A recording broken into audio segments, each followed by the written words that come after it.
Welcome back. Today we are receiving Connie, the partner of Global Trade, that will discuss VAT with us. So she will answer all our VAT questions. So have a bit of an overview of what you have to do if you have a Hong Kong company and you do business with Europe mostly. Do you need VAT or not? What are the different options? And you will basically try to demystify the whole topic of VAT. Yeah. So, well, thanks for joining first, Connie. Thank you for having me. Yes, you're welcome. So maybe let's just jump into it immediately. Like, what is VAT? Yes, maybe I will give myself a little bit background first. So I've been working in the VAT industry for almost 10 years now. So my main target and my main job is to help clients to navigate the complexity of VAT problems and to help them optimize all the VAT compliance strategies. So in the beginning of the topics, I would like to explain a bit of what is VAT. So in Hong Kong, I know that there's no VAT, right? So in European countries and also in Canada or Australia, there's a GST, same as VAT. So whenever you pay for a service or pay for your product, you have to add the VAT on top of the selling price. So meaning that whenever you sell, you have, as a supplier, you will have to charge VAT, and as a buyer, you will have to pay for the VAT. So that's how it works. So every country will have their own VAT system, so it's not working the same way. So that's why people might think that it's very complicated, but actually it's not. So our job here is to help people to comply all the VAT systems and all the regulations. Okay. Yeah. So thanks for the introduction. Yeah. Also, I saw that you went straight into the VAT, but just for our viewer, if you don't know what is VAT, it's the value added tax. Yes, yeah, correct. because I know for you it's just natural. Correct, And also yes. VAT is VAT, right? Yes. So it's a tax on the product services that you Right, sell in correct. Europe and all the other jurisdictions you mentioned. Correct. Okay, good. So how, when do you need to pay VAT? When do you need a VAT number in Europe? Like everybody needs one, or is there some exemption? Like how it works? Well, so traditionally, if you want to do business in European countries, you might think that you need a company. So when you get European companies, you will get the VAT number. So it allows you to do business in European countries. It allows you to do importation. It allows you to do exportation, everything that you can do in Europe. But we do have a very light solution for you. You just need to get a local VAT number, which a physical representative can do it for you. And with this number, you don't need to set up a real company. You just need to get this tax local number, which is the VAT number. Then you will be allowed to do all the business in European countries. Of course, in that case, you don't have to do all the maintenance. For example, you don't need to do all the accounting, you don't need to do audit, and the most importantly, you don't have to pay private tax in Europe. So with our solution, with this VAT number, it can allow you to do business normally, the same way as you have a company in Europe. But in some cases, it's compulsory to have a VAT number. So say if you have stock and if you want to be an importer, if you want to do local sales or you want to sell on marketplace, for example, Amazon, then you must get a VAT number. So our job here is to get you the VAT number without setting up a real company. When you say setting up a company, it's without setting up a company in Europe, but you still need correct. a company. Like for example, in our case, our clients that we sent you, they have a Hong Kong company. Yes, correct. And then we send them to you so that they can do their VAT in Correct. Europe. So for example, if your clients have a Hong Kong company, so they register a company with you guys, and then they also want to expand the markets to European countries, then they register the company, the Hong Kong company with you, and then we help them to get the VAT number locally in Europe, say France, Germany, Italy. Okay. And then as soon as you make business in Europe, you need a VAT number, right? In some cases, you don't have to, but with the VAT number, say if you import some products in France, with the VAT number, you do not have to pay tax from your own pocket when you do the importation. So it does help you for the cash flow. It helps you to optimize the VAT situation. So in that case, it would be better for you to have a VAT number. But of course, in some cases, it will depend on the situation. Okay. So Right. depending on the situation, like one common case we have here is Amazon Yes, e-sellers correct. that sells through FBA in Europe. Like, how does it work with them? You know, with this kind of people, you know, that sell stuff online with a Hong Kong company. They sell. Let's say they buy in China, let's say, then sell in different marketplace in Europe. Yeah. So how does it work with the e-sellers? So if you sell to, if you want to sell on all the marketplace in Europe, say Amazon or eBay, you must get a VAT number. As a must, there's no doubt. So the online platform, the marketplace, will force you to register a VAT number. Otherwise, you cannot even sell there. Yeah. Yes, So, correct. But at the same time, like back to a few years ago, they introduced some kind of new numbers, which is the IOSS and the OSS. So apart from the VAT, you can also get two other numbers, which allows you to make it easier to declare all the sales or transactions in Europe.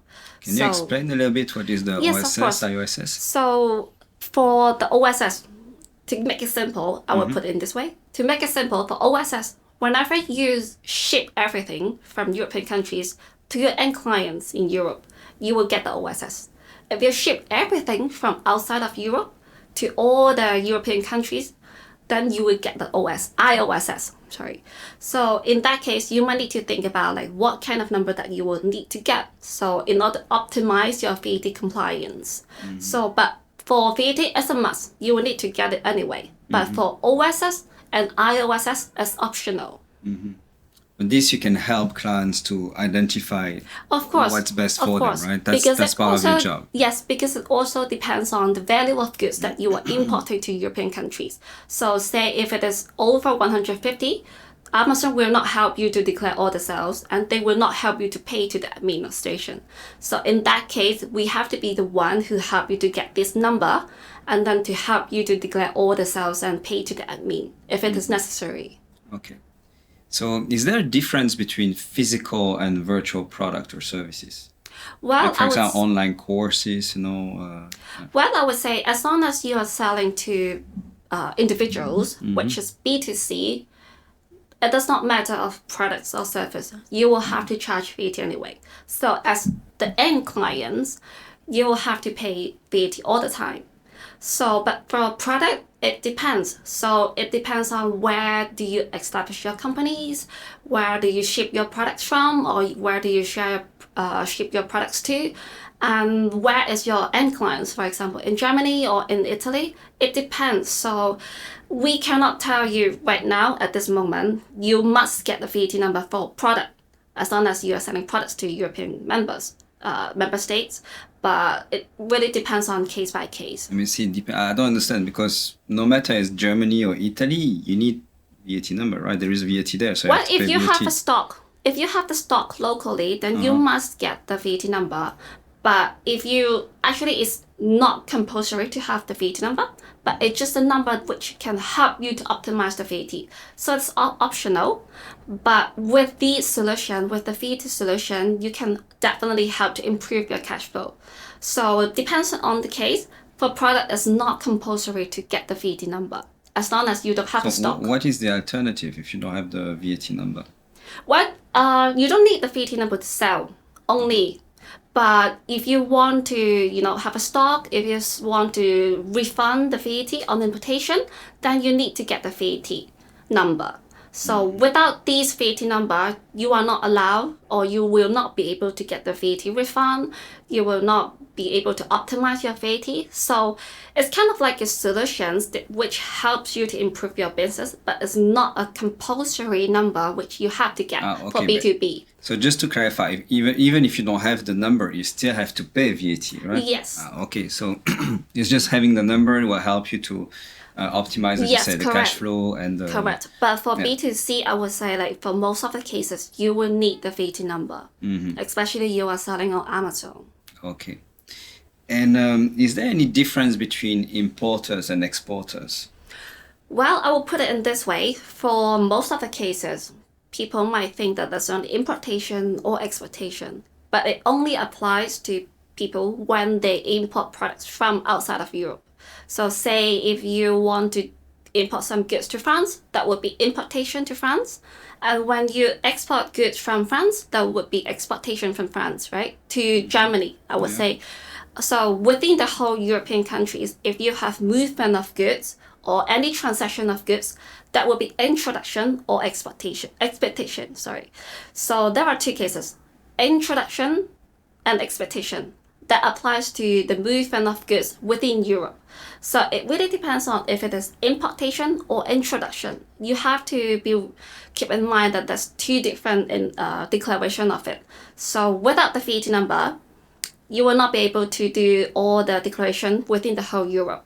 So, but legally, if you want to comply with all the regulations and with all the movement in European countries, you need to declare it. And before you make the declaration, you will need to get the VAT number. So as long as you want to do introduction and expectation in Europe, you will need to get a VAT number. Okay. Yes. You mentioned also before the OSS, IOSS. What does this stands for? What's the difference with VAT number? Yes. Can you clarify a little bit? Yes. For OSS, again, it's only applied to e-commerce. So if you are a Amazon seller, you might need to want to get to know more about OSS or IOSS. So it really depends on the case. So as I just mentioned, it depends on where do you ship the products from. So if you sell the products from within the European countries, say if you stock in the warehouse of Amazon, then you might need to get the OSS because it's everything shipped in the European countries, right? But if you sell from, say, Hong Kong or China to any European countries, that would be IOSS that you need to consider. So it's two different things. So it really depends on where do you ship the products from to your end clients. So in that case, with either two of the solutions, depends on the value of goods, Amazon will be able to declare the goods or charge VAT for you or pay to the administrations. But you have to be careful of the value of the products that you sell on Amazon. And what is the meaning of OSS and IOSS? It stands for one-stop shop solutions. So it's kind of like a new regulation that the European states implements this few years. So it's kind of like to provide all the Amazon sellers or like any market sellers to get the solutions which they can declare everything in just one country. So for example, if you establish your companies in Germany and you sell, if you are an Amazon seller, you sell to everywhere in European countries, right? To Germany, to Spain, to Italy, then especially you register a company in Germany, then you can just declare all the sales in Germany.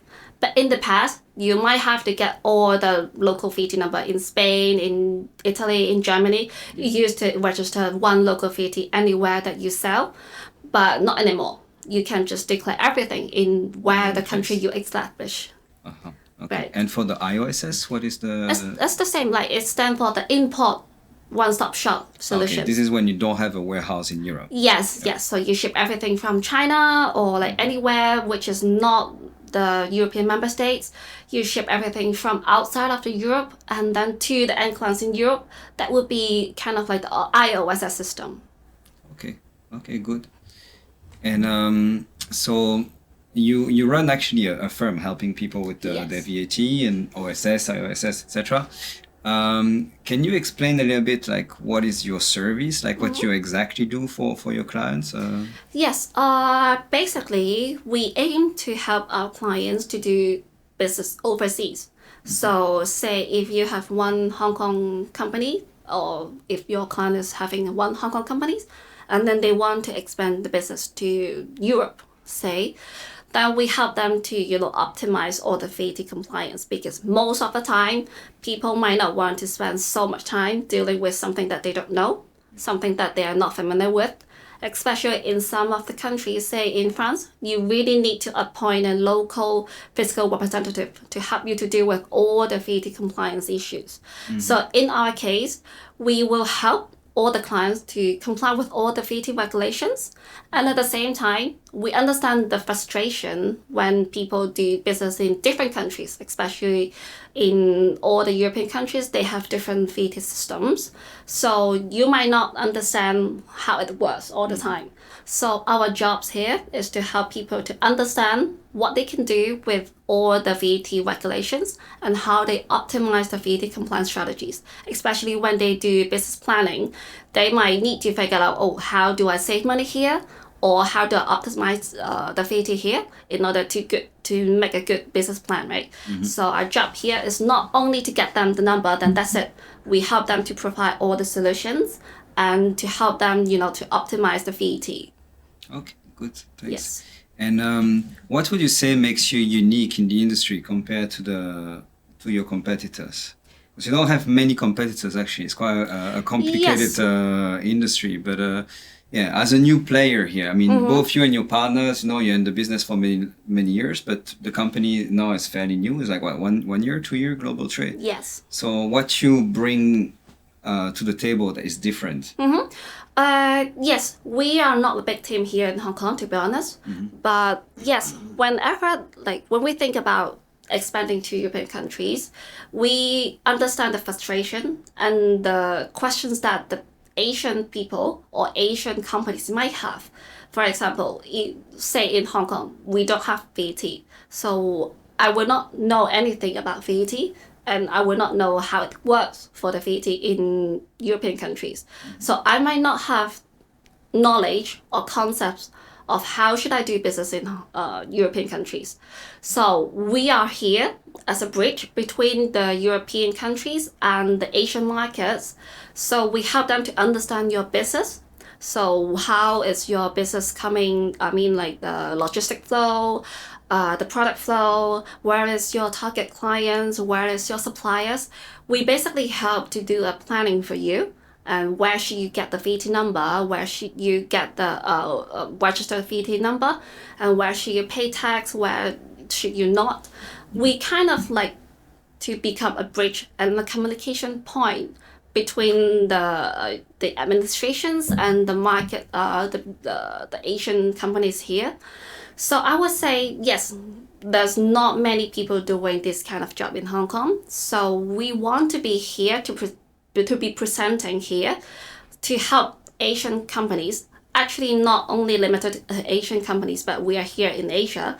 So we help companies to do a better job in European countries. Because it's Asian company, but not only Asian owners. Because yes, actually, course. even your team is mixed. You have Alban that is French. Yes, of course. And you yes. Hong Kong. So, and especially we are just a contact point here.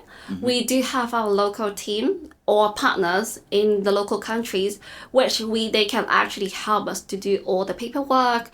They do all the compliance work. They do all the communication with the administration. So you don't have to worry about, you don't get the information updated. You don't get all the information very quick. We do give you all the response very quickly because as long as our team give us any feedback, for example, if you have to pay VAT, then we just give you one notice and then you just click and do the payment. So it's kind of like a very fast response that you can have from our team and also our partners from European countries. I would say with us and our partners or team or branch in Europe, we can actually give you a very comprehensive business planning regarding the VAT strategies. So when you expand your business or when you do business in Europe, then you do have a very comprehensive ideas or big picture of how you should implement your business planning. So I would say that our selling point here or our competitive advantage here is to become the contact point to teach you or like to give you solutions of how you should do business overseas. Okay, thank you. Do you think there is any other things that our viewers should know about when we talk about VAT? Yes, when we talk about like Amazon, we talk about like the VAT, IOSS, OSS, because that's something that the seller for marketplace which will be interested in. But if you are selling B2B at the same time, that might be a different things. So I would suggest you always check with a VAT expert, maybe us, for example. So you will know what exactly you should do, like what kind of number that you should get. Because at some point, you don't just get one VAT number or one OSS number. You might need them at the same time, right? So you better check with us. You give us all the whole ideas of where do you sell, where is your target clients, and where do you stock your products.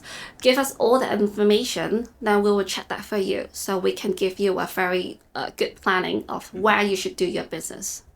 So Connie, thanks for all your answers. You're welcome. I think we can stop here. I think it's a good overview of VAT, OSS, IOSS, so that we already have a first feel of how things works. Yes. What I suggest is that if you have any question, you can just leave them in the comment, and maybe we can do a second interview that is more in depth for certain topics.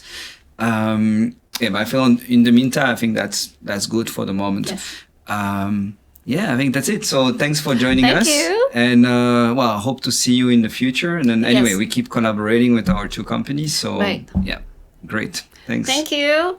Thank you, Connie.